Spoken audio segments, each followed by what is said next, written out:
यह डिक्टेशन आपको achievers classes की तरफ से दी जा रही है। आपकी डिक्टेशन अगले 3 सेकंड में शुरू होगी। 3, 2, 1 स्टार्ट।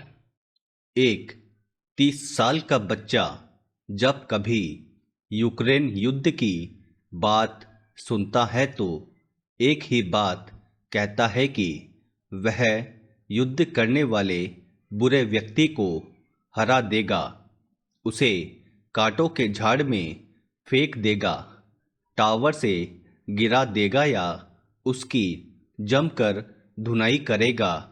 अहिंसा सिखाने की माता पिता की इच्छा के बावजूद बच्चे इस तरह की कल्पना करते हैं।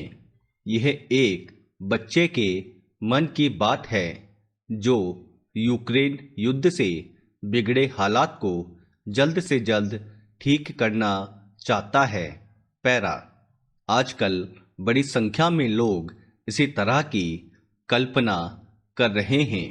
कुछ लोग रूसी राष्ट्रपति पुतिन के जान से हाथ धो बैठने की कल्पना कर रहे हैं तो कुछ सोच रहे हैं कि अंतर्राष्ट्रीय प्रतिबंधों और आंतरिक दबावों के चलते पुतिन शायद अपना रुख बदल लें। कुछ तो ये भी सोचने लगे हैं कि उनके अपने लोग ही उन्हें धोखा दे देंगे और सब कुछ ठीक हो जाएगा। यूक्रेनी अमरीकी अर्थशास्त्री होने और क्षेत्र से जुड़े होने के नाते हम इतना जानते हैं कि निकट भविष्य में तो रूसियों को पुतिन से छुटकारा मिलने की संभावना दिखाई नहीं देती। इसलिए बजाय कल्पनाओं के हमें इस मुद्दे पर गंभीरता से विचार करना होगा। पैरा। रूस की जनता कभी पुतिन के खिलाफ खड़ी नहीं होगी। रूस में भ्रामक खबरों का बहुत बड़ा तंत्र है। विपक्षी राजनेताओं को या तो जेल में डाल दिया गया या निर्वासित कर दिया गया है। स्वतंत्र मीडिया बंद हो चुका है।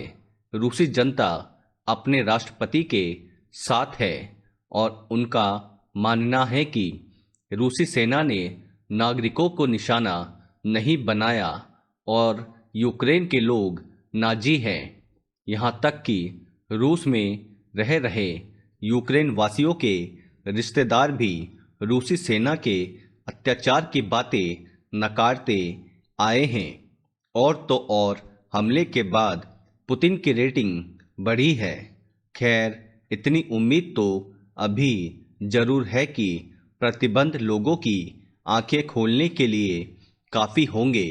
स्वतंत्र मीडिया ने होने से रूसी यही मानते रहेंगे कि उनकी सेना अमेरिका समर्थित दुश्मन से लड़ रही है। सिद्धांतवादी रूसी इसके लिए बढ़ती कीमतों और अभाव की स्थिति को झेलने के लिए तैयार है। जहां तक रूस के उच्च कुलीन वर्ग से जुड़े लोगों का सवाल है, वे शायद पुतिन के हाथों में अपनी बागडोर दें। पिछले एक दशक में वे ही बचे जो अनुकरण को तैयार थे। जो कोई भी पुतिन का उत्तराधिकारी होगा कमोबेश उनकी राह पर ही चलेगा। काल्पनिक दुनिया में पुतिन से निजात पाने की इच्छा समझ आती है। पैरा। दरअसल पश्चिम में हर कोई रूस के राष्ट्रपति पुतिन से छुटकारा पाना चाहता है। अर्थशास्त्रियों सहित हम सबको यही पहली सर्वश्रेष्ठ परिकल्पना लगती है, परंतु कई मायनों में ऐसा होना फिलहाल संभव नहीं लगता। इसलिए हमारी मजबूरियों के बीच से ही हमें दूसरा उपाय सोचना होगा। ये मजबूरियां हैं।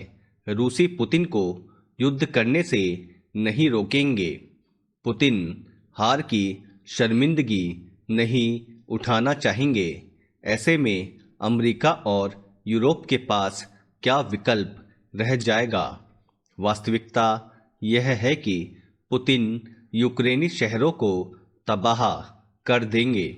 हो सकता है इस युद्ध में रूस को वही हासिल हो जो अफगानिस्तान में सोवियत संघ को हुआ, पर क्या यूक्रेन को तबाह करने से पुतिन का मकसद पूरा हो जाएगा कि यूक्रेन इतना अस्थिर हो जाए कि या तो उसे यूरोपीय संघ में शामिल होना पड़े या नाटो में, या फिर युद्ध लंबा खिंच जाए तो कहीं रूस की अर्थव्यवस्था और सैन्य ताकत इतनी कमज़ोर न हो जाए कि पुतिन अपने अन्य भावी लक्ष्यों फिनलैंड, स्वीडन और पूर्व सोवियत गणराज्य को साध ही न पाए।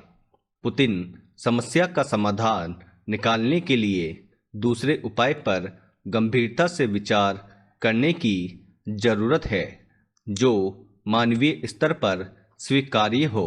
स्टॉप। दोस्तों, अगर आपको इस डिक्टेशन की कंप्लीट आउटलाइन प्राप्त करनी हो तो आज ही हमारे टेलीग्राम ग्रुप से उसे प्राप्त कर सकते हैं, जिसका लिंक डिस्क्रिप्शन में दिया गया है। और आगे भी अगर आप इसी तरह की डिक्टेशन और आउटलाइन प्राप्त करना चाहते हैं तो बेल आइकन पे क्लिक करना ना भूलें और सब्सक्राइब करें। Thank you.